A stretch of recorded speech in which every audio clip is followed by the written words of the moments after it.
over 60% of adults in the United States report feeling lonely. Why is this so bad right now? Is this a new problem or is this a newly recognized problem? The Surgeon General last May put out a report calling this an epidemic. You can get to loneliness a lot of different ways, and some of that can be people hurt. The very first thing God actually says is not good is not sin, it's not evil, it's not idolatry, it's loneliness. Today we're talking about something that affects a lot of us. We're talking to our neighbors, coworkers, friends, family, our children, and even ourselves. The word is loneliness. And it's been called an epidemic by our media and even doctors. So how do we recognize it? What do we do about it? And how do we address it? That's what we're talking about today on the Live Change podcast.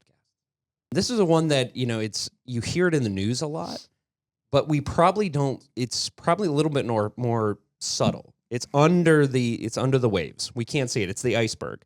We hear about it, but we probably don't see its ramifications. We don't see how much of a problem it is. And we certainly don't think that it affects our family. It doesn't affect my kids, right? It doesn't affect my kids' friends. It doesn't affect, my neighbor, because we're all around. We have family. We have people that we're all together. But apparently, when they do these tests, when they do these stats, and they start to look at, what people are saying about their feelings of connectivity and loneliness, people are saying they are very lonely. And I have some stats that I thought it'd be fun to kind of just jump right out and let's look at what people in our society are actually saying. These are people that go to LCBC. These are people that are, all over the country and all over the world. So first, here's a couple stats on loneliness. So social isolation, loneliness has been linked to increased risk in, now this was crazy. I couldn't believe this. This is some of the stuff that it's been linked to. Heart disease and stroke, type 2 diabetes, depression and anxiety, addiction, suicidal and self-harm, dementia, and even dying early has all been connected to this idea. Apparently, that's how much we need other people, or to feel like to be a part of a tribe, because it actually affects us physically. Over 60% of adults in the United States report feeling lonely. Let me say that again. Over 60% of adults in the United States report feeling lonely. Add that to the fact that many people are saying that you could actually die early because of the effects of loneliness. Young adults between the ages of 18 and 22. Young adults between the ages of 18 and 22 are among the most lonely group surveyed, which is interesting because they're the youngest. They have the most life to live, and yet they're the most lonely. The number of people who live alone has increased by over 30%. In the last few decades. Social isolation is as harmful to our health as smoking 15 cigarettes a day. Now, I'm going to say that again. Doctors are saying that loneliness and isolation is just as harmful to your physical health as smoking 15 cigarettes a day. Wow. So we should probably pay attention. And then there's a lot more stats that we're going to put on our channel and in our notes that you guys can, access, but probably worth a Google. You can just go and look and see what all the people are saying about this loneliness. So let's talk about it. Let's talk about loneliness. There is a lot of myths out there. And I searching, I wasn't in deep libraries, but searching the internet, I found a couple consistent myths here. So the first myth is loneliness only affects people who are physically isolated.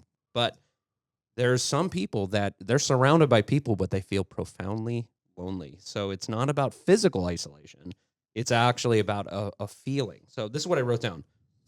The reality is loneliness can affect individuals even when they are surrounded by others, emphasizing the quality rather than the quantity of social interactions. So basically, just because you have 50 people or maybe you have 1,000 people in your social media account, but you have no one to call. Mm-hmm. So, yeah. I mean, I think what you're trying to say is loneliness is not necessarily being isolated. You can be around a lot of people, not be isolated, and still feel lonely because you don't feel known, I guess, or you don't feel seen, or you just don't feel known. So imagine imagine a 20-year-old guy, which is probably the greatest, age group that this affects. He's at a party with all of his friends. He's there for hours. He gets in the car and he feels lonely. because he didn't really have any kind of real connection with any of those people. He wonders if they're even fake kind of friends. Would any of them come to his aid if he called? But he was at a party. You know what I mean? And that's the idea of it doesn't have to be about proximity to people. It's about the quality of connection to those people. And it's interesting because I think we also live in a time where having acquaintances is easier than ever because we can be more connected, like in air quotes, than ever, right? But not have depth of relationship because that takes work. We're busier than we've ever been before. Our calendars, to be able to sync them up with others, I don't know about you guys, but like can feel challenging. Yeah. And so I think it's also a time that we can have as more acquaintances than ever before. Totally. But it's the depth of relationship that I think can lead to feelings of loneliness. Another myth is loneliness is personal weakness or a character flaw. That we're just ruling that right out. The reality is loneliness can affect anyone regardless of their strengths and weaknesses. This is what's interesting is you hear celebrities talk about feeling lonely.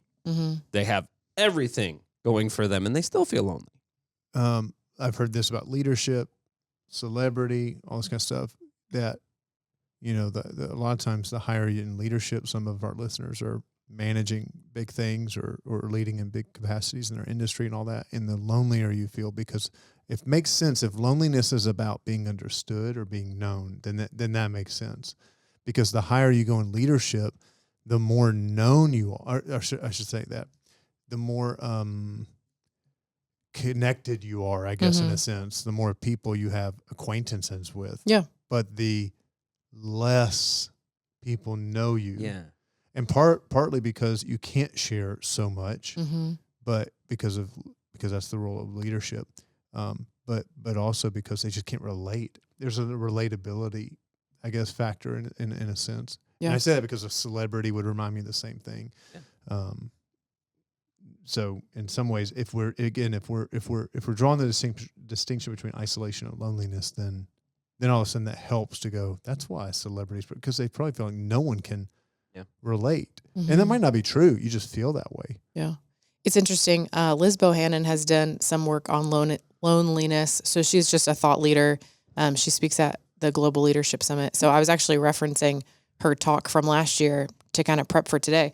One of the things she says is your loneliness is not an accusation of your unworthiness. It is a signal. And so I think sometimes too, the trap you could fall into is that is you're not worthy of connection that then gets in the way of falling into that personal weakness or character flaw. It's like, do I even deserve to be in relationships like that? And I think what she's saying a little bit is like, hey, that's not an accusation of your unworthiness. Yeah. It just might be a signal that like you've woken up and like you don't have that person to say, hey, this is awesome thing just happened to me, or this thing I'm going through and I need to talk it out with someone. I think loneliness and wanting and liking alone time is two different things. Okay. I am married to someone who unapologetically loves alone time. Yeah, I like Kevin. Yes. Yeah. Kevin's my guy. But he also recognizes that too much of that is not good for him. Yeah. And so kind of the introversion, extroversion. Yeah, a little bit. Totally. That's one of the things is that's actually, you know, one of the things that is a myth is that, you know, isolation just means you're lonely. And it's like, no, some people can be far from people and not feel lonely. Some people actually recharge over time with not being around people. I know a lot of the hunters in my life, I don't think it has half as much to do with actually hunting deer as it does sitting quietly in a tree stand. Yeah. Yeah. Like I think it genuinely recharges them. They wait all year so they can sit quietly in a tree stand. Yeah. And the year after year, they don't get anything and they seem fine. And I wonder, it can't certainly be just about the camo. Yeah. Yeah. It's so weird. I feel like I'm such an anomaly on this because when I've taken personality assessments, you know, all that kind of stuff, like I tend to score high on the extroversion, or I tend to score, maybe not high on those things, but kind of on that. But I'm real good. In fact, I prefer to be probably by myself. So I want everyone to come up to you at least just for 1 week and be like, Jason, it's nice to meet you. I'm not looking for a friend.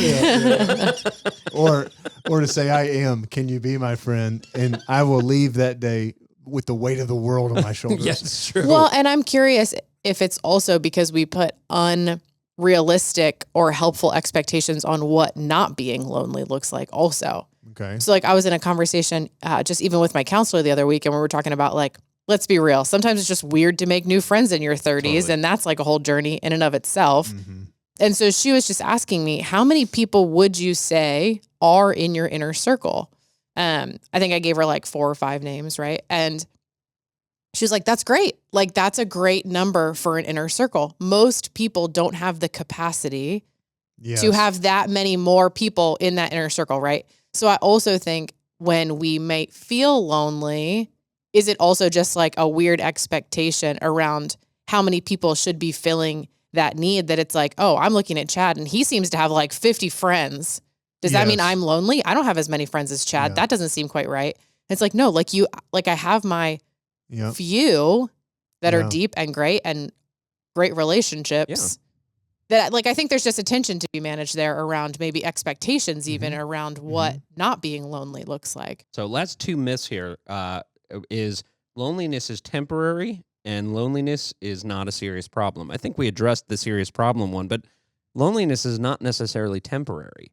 It's not like you go through, it can be fleeting. It can be something that I felt lonely in my 20s or something like that. But I do think that loneliness is something that shouldn't be ignored. Mm-hmm. And I do think that a lot of the hurt that people experience and a lot of the emotional damage and the people that are truly mentally suffering, so much of what doctors say, those that are struggling with anxiety, depression, those kind of things, so much of the cure does revolve around other people. Yeah. Mm-hmm. And I think there's something to be said about that. Well, and it is rooted and embedded in what it means to be created in God's image. It was, Genesis 1, if you read the Bible and you start at Genesis 1, you see 7 different times in Genesis 1 when God creates, he says, it was good, it was good, it was good, it was good, 7 times. Then it's like in chapter 2, the train comes to a screeching halt. Like if you're reading it and observing this was good, it was good, it was good, it was good. It's like you got this beat. And all of a sudden, the record scratches and you're off beat because it's the first time you see it was not good. That's the first time the phrase comes in. So you got this, da, da, da, da, da, and then boom, it was not good. And what was not good? What stops the music? Wow. Being alone. It says it was not good for man to be alone. So the very first thing God actually says is not good is not sin. It's not evil. It's not idolatry. It's loneliness. He says that's not the way I designed life to be. That's not thriving and flourishing life. What does that say about our God? He's relational. God is relational to the core. Like moves. Like relationship is his essence. Love and relationship is his essence. Is God's essence. Wow. And love can only exist, obviously, in relationship. So I would say love is God's essence, right? God is love, is what John tells us. But love, how is love expressed? It's in relationship. So those two things in some ways go hand in hand. That's fantastic. But my point is, I think all I'm trying to say is like the theological root to all this and the biblical root is, and why even someone, the Surgeon General last May, so, May of 2023, put out a Surgeon General's report calling this an epidemic. And then you can go read it. You can find it anywhere online. And because of some of the stats you read earlier, but it's interesting to me that the government, and obviously non-religious institution, is claiming something to be not good that God deemed not good, Well, obviously. surprise, surprise. God's right again. Yeah. It's again, but it's our way. The reason why you feel these things, the reason why you feel not, the reason why it feels lonely is because God did design you. He designed you to be in relationship with others. And we can talk about why here later, but just that's what you were designed for. Well, let's talk about why. So why now? Why is this so bad right now? Why Yeah. is this a new problem, Or is this a newly recognized problem? What are you guys' thoughts? Yeah, I don't think it's a new problem. It might be a more like newly recognized problem at the scale that it's at. Mm. But I also think we live in a culture that it's never been easier to be isolated and lonely. Yeah. And so you think we're in a culture that we're moving towards being more independent than ever, being more convenient than ever. I mean, you can have just about anyone bring something to your door that you actually don't even have to have interactions with others, down to like your takeout or your Uber Eats or whatever, that all of that is removing just the opportunity to interact with others, let alone like deeper. The other thing I was reading is a lot of people, so I don't have an official stat, but a lot of people just also don't have relationships outside of work. And so then your relationships are also very goods and services related, or you know what I mean? Transactional. Yeah. Where you don't have the depth, but you felt like you were with people all day. And you're like, oh, that was fun. Like I hung out with my friends at work, but it's still not the same. But those friends can fire you. Yeah. Yeah. Oh, yeah. Yeah. And so I think we might have a lot of social interaction or be in a culture that you don't need to have social interaction. And so then again, you're just lacking the ability to build depth, which then when that good thing happens or that bad thing happens, the optimist in me wants to say the good thing, you don't have anyone to call and celebrate that thing with. Yeah. I think you hit why it's exacerbated now. I think it's hit turbo mode because of some of the things that our culture has made for convenience, but it has created isolation. Yeah. You don't even have to talk to the checkout person anymore. You don't have to go to the gym anymore. You can have a home gym with your own trainer coming in. You don't even have to interact with a trainer. You don't have to, and that's like turbo mode. But I do think it's been happening for a longer period of time. I think it's been a slow, gradual decline of people's interactions with other people. Yeah. It started, early on, you depended on your family and you lived close to lots of family. And you had a church and you lived close to your church and you all knew each other, maybe more than you wish you knew each other, but you knew each other and there was people to call. But as society has become more independent, that has gone away. We know that 20, 30, 40, 50 years ago, you would even have the same coworkers in your organization for 50 years. You had the same coworkers. You saw them every day. They didn't go nowhere. You were all working for your pension. Now, young people will have 12 to 20 different jobs by the time they retire. So it's this idea of you can't even get close to your coworkers because they're going to bolt the first moment they get. So it's even that it is weird to build up relationships and it is when you just talk to random people, there's a suspicion about it too. Like, what do you want? Right. Totally. Yeah. What are you after? Because Jason, I've shared this story before, but I'm now distrustful when people are too nice to me because I'm like, what are you selling, sailor? Yeah. Because it's like, hey, I was just holding the door. Like I was just saying, like, here you go.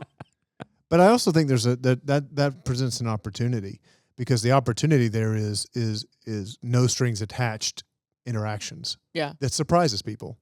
And so when that actually helps correct some of that cynicism, I guess, cultural cynicism is when you're just opening the door, like, nothing. Yeah. Just glad to have you here at Starbucks. Yeah. I don't work here. Yeah. No. Totally. I should have said the church because what an opportunity for the church because in a world that's increasing, like I think you guys are right. Our culture is structured for isolationism. It's actually it's no wonder. Like you end up becoming the thing that your culture is structured for, and our culture is structured for increasing isolation. And so then to be a part of so for the church, what an opportunity to structure things for the opposite. So anybody can open a door, but we structure having teams of people open door. Why? Because we want a personal interaction with you. Anybody can find their place in the parking lot. Like people aren't dumb. They know how to park a car. But we structure for a first point of contact by putting traffic team out there. All of these things my point is, I always tell my kids, I'm like, it doesn't take much to stand out in today's world. Yeah. I always tell my kids, I was like, look the person in the eye, shake their hand, and you'll probably get the job now. Because the bar is so low.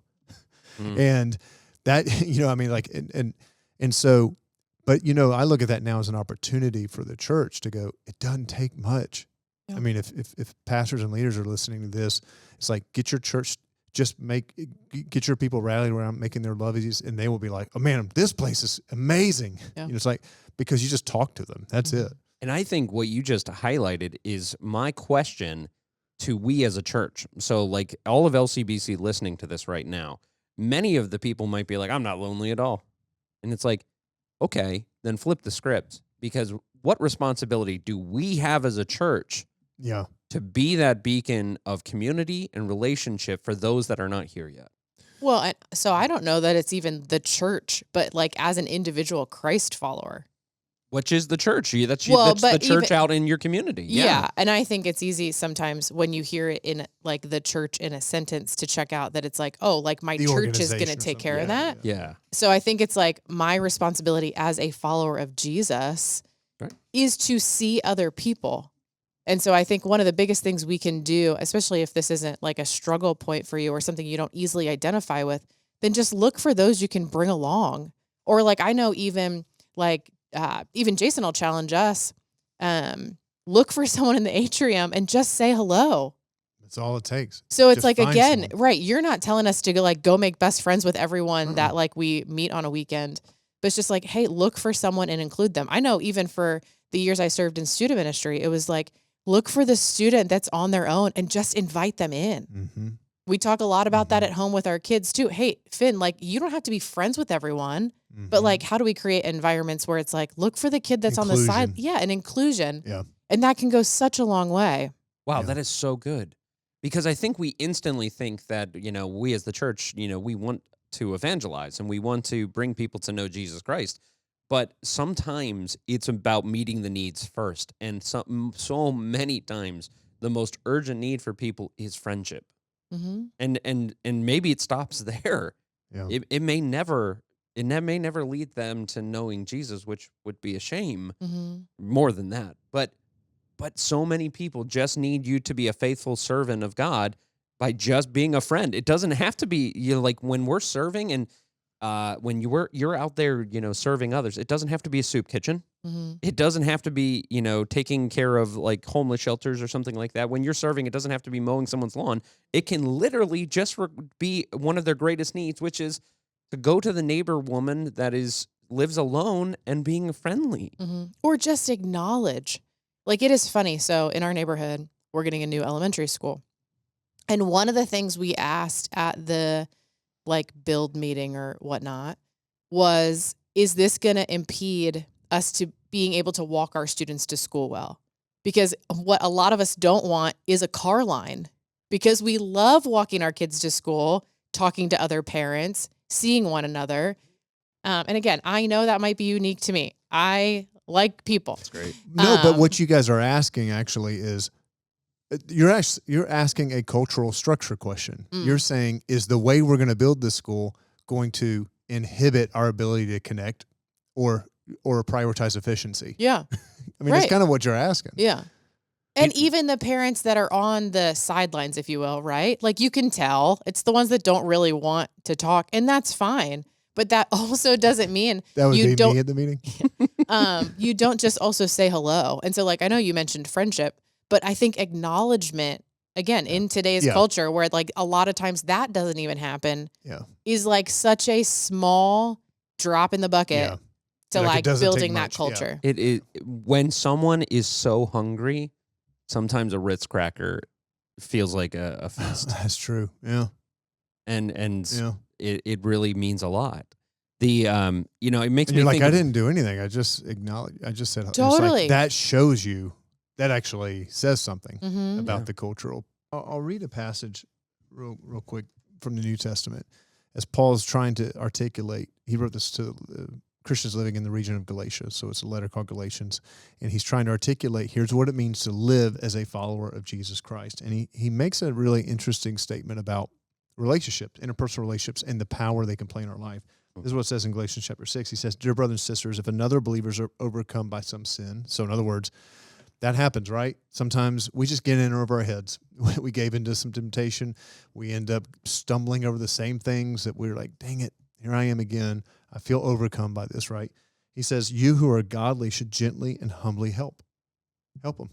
Help that person back onto the right path. Be careful not to fall into the same temptation yourself. And then goes on to say, share each other's burdens, and in this way, obey the law of Christ. And I love, there's a lot I love about this passage, and I think it's very challenging, actually. One of the things I love about it, though, is implicit to it. It's not simply go and do that for others. Like, we can talk about that here in a moment.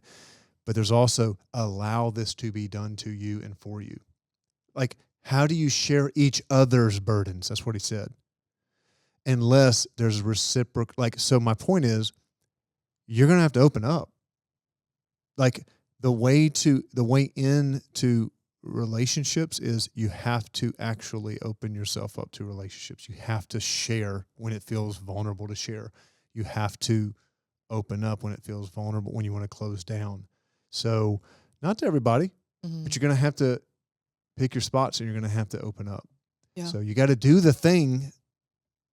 You might have to choose to do the checkout line that's not automated. You might have to check, and I'm not saying you should. I just more mean you're going to have to fight the cultural structures that you're going to have to walk your kid to school. And I mean, like for you, again, none of these are prescriptive. I'm trying to say, think about how the culture around you is set up for isolation, and just pick a point where you go, I'm going to be countercultural on that one so that I can bump into, so I can create moments of connection or whatever. Yeah. What were you going to say? I was just going to say, and I would probably also add, if it's been a long season, and so I know that some folks, that might be like a short season where, hey, maybe you're just in a season of loneliness, but you know how to get past it.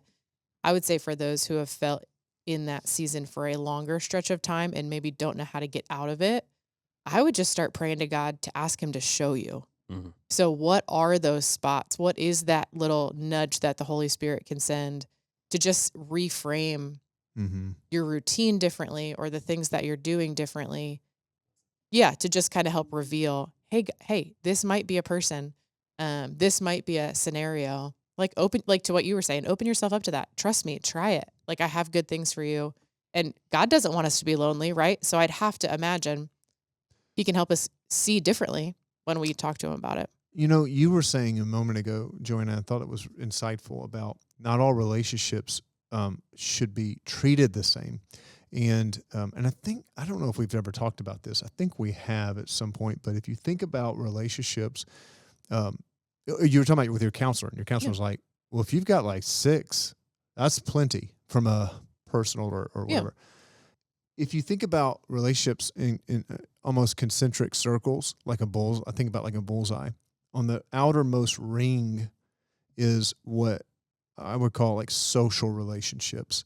So the reason it's the outermost ring is because it's the broadest. And actually, there's one other ring. So let's go the furthest out. That'd be public relationships. So that would be things like actually, that would just be any sort of public event that I'm at that we share maybe something common. An Eagles game would be a great example of that. So there's affinity, but I have absolutely no personal. I'm not whatever. If you go a level in, that would be social connections. And here's the interesting thing. So the public connections we talk about, that's limitless. That's thousands. I can be with 80,000 people at an Eagles game, and we actually are in relationship, but we're in relationship because of affinity.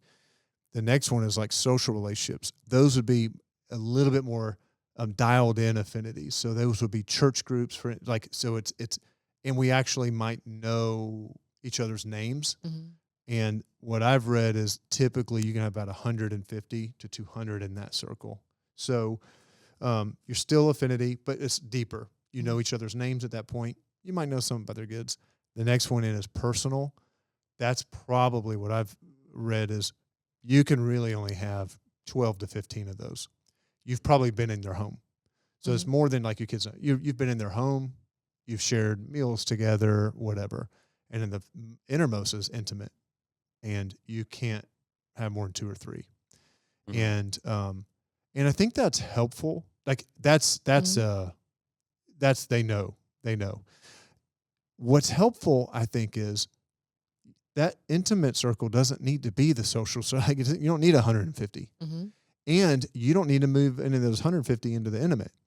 And so my point where I've found that helpful is to go, part of what we're saying is, how do you strengthen and develop relationships at all of the levels? So if I never go to Eagles game, I mean, that's kind of a silly example, but if I'm never, like you walking out in the community is the public. Yeah. That's public. Yep. And if you never choose to take walks, if you never, you don't develop the public space. Mm-hmm. If you don't invest yourself into some sort of organization that will create some of the more social circles, right, where you get to know each other's names, that's probably your place of work. That's probably, I mean, all these kinds of things. Like if you got to work at those relationships too. Then you've got personal, but all at different levels. You know, personal is invite people into your home, but go over to someone's home, whatever it might be. And the intimate is obviously the most exclusive. But not all of those have to be treated the same. But there's probably work to be done in all of them. There's relationships to be built and strengthened in all of them. I feel like the strength and what we just read in Galatians probably happens in the two. Paul's talking about there to the personal and intimate relationships there, because he's talking about three things that are essential for growth in our life. You cannot grow without these three things. It's a recipe for growth: accountability, belonging, and care. You have to have those three things to grow. You got to have accountability. That's what he's talking about there when he says, if someone's go to them and say, what are you doing? Like what it says, help them back on the right path. That's accountability. Like, I care about you too much. Like the way you're treating your kids, man, that's wrong. Mm-hmm. We've got to have someone in our life that'll do that. Yeah. Belonging is, I know you and I love you. You know what I mean? That's you're always safe with me. You can be your worst self and I'm going to call you out on it, but I love you. That's belonging. And then the care piece is when I'm down, and I just need something, I know who to go to and I'm going to get provided for. Mm-hmm. So that's a little bit more triaging the moments, right? We've got to have those. We've got to have those. And those happen in the personal and the intimate. So my point is, if those relationships aren't there, you are missing out. Yeah. If all of and by the way, social media and all that, where does that play? That's all public. Wow. That's all public. Because you're playing on an affinity, which the affinity is the social media platform to tie you together, but pretty much nothing else. I have nothing else in common with those people. They don't know a thing about me. Yeah. And that's like where I think we also have to then continue to fight for depth of relationship.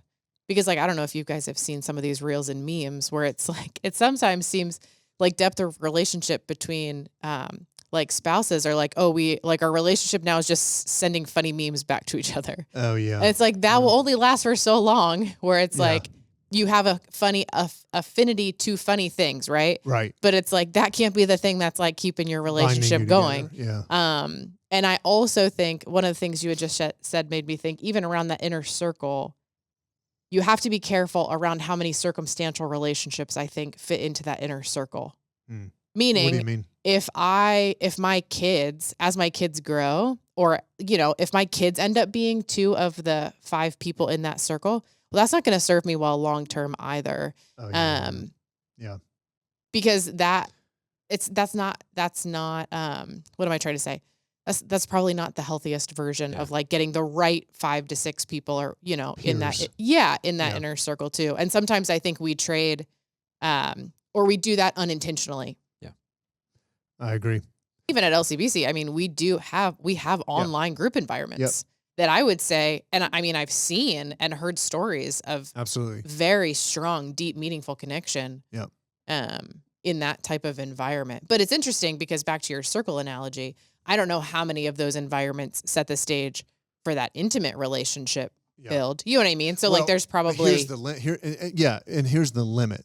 The limit is when I'm only online, I'm essentially, this is where the accountability probably can't happen, because accountability tends to come in the margins when you're just with someone. And so when you're just with them in settings that squeeze you, or, you know, I mean, when I say squeeze, like tension or whatever, and then you're driving down the road and you get cut off. It's all those kinds of things that usually online, it's very confined to it's a very controlled environment because we're sitting here. So I don't get to see how you treat the waitress. In that setting. I don't get to see how you interacted with the guy taking Finn on a walk, and you know, I mean, that can only happen in proximity. Yeah. So that's maybe some of the limits. Which is interesting because I don't know, this is probably a subject for a different time. But then I also think then when we misapply accountability, what do you like mean by that? in the wrong circle, like there are times too that then I think we misapply accountability, that like we're trying to hold someone accountable in the public circle.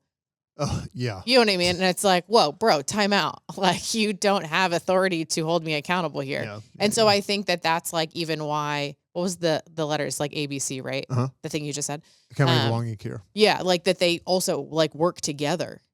And they I think work that together. Like, I think that that's really important. Pulling one of those things That's out the recipe. also isn't the fulfillment of that recipe. Oh, see, this is good. I see if we preach this, I'd have flour, and I'd have sugar, and I'd have eggs, and I have no clue if this makes anything, but you need all three. You will make a goo. It's a cookie. Yeah, maybe not. Yeah, I mean, but you know what I'm saying. Sugar, So flour, Kevin would eggs. say you'd need a pinch of salt. I would disagree. Go with the analogy though. Yeah, no, you're with it. I'm with you. But if I just take the flour, that tastes disgusting. So the accountability without the relationship, like you're saying, that's flour. Yeah. And no wonder people don't like you, right? Because you're always trying to hold people accountable. They're like, I didn't give you that permission in my life. Or you're trying to do it in this public way. That's a private thing or whatever it might be, right? So, yes, they all have to work together. That's the bigger point. Love that. And I think it's interesting because I'd be curious if that's also why some people retreat back and find themselves in spots of loneliness because they haven't been in relationships where all three of those are at play, or they've been hurt one too many times. And so I also think you could paint the picture that loneliness, you only get to loneliness because you don't like being around people. But I think you can get to loneliness a lot of different ways. And some of that can be people hurt. Yeah. Yeah. But I think the thing I think we want to stress is you have a responsibility to also open up to it. Yeah. You have to open yourself up to the relationships. That's critical. And not a bunch. Doesn't have to be a done.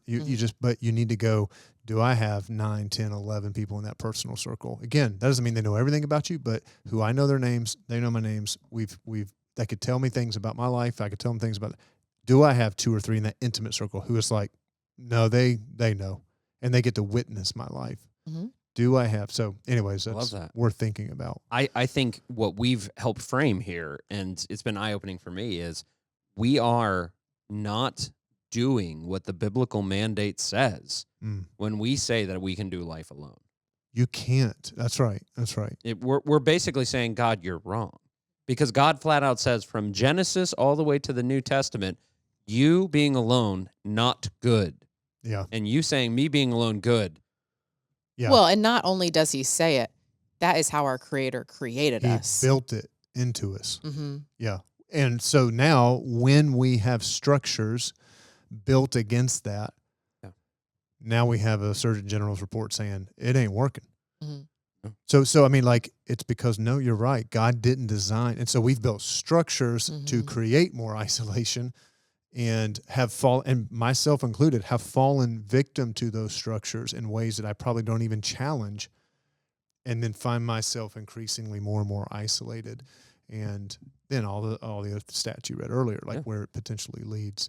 So all that to say, if you're a follower of Jesus, you're going to have to be countercultural in this one. You're going to have to open up. You're going to have to fight. You're going to have to ask, where are the structures working against me to be a little bit more connected with people? And you're going to have to go after that. I love that. And I'd say, and if it's hard for you, talk to God about it. Yeah. And there might be work behind the work. And so, like, I think someone like a counselor or a trusted therapist, like, that's a great place to also get to the thing behind the thing in why this could be an obstacle for you. And I think finding your people, finding your community and your comfort is just on the other side of a dark tunnel of discomfort. You're going to just have to run through that discomfort, but there is light. There is finding your people. There is being known. On that note, thank you so much for listening to the Live Change podcast. Today, we learned that, loneliness, you may not choose it, but you can choose what you're going to do with it. If you enjoyed this episode, we ask that you like, share, subscribe, and leave comments. And as always, now that you're a life changed by Christ, live that change out.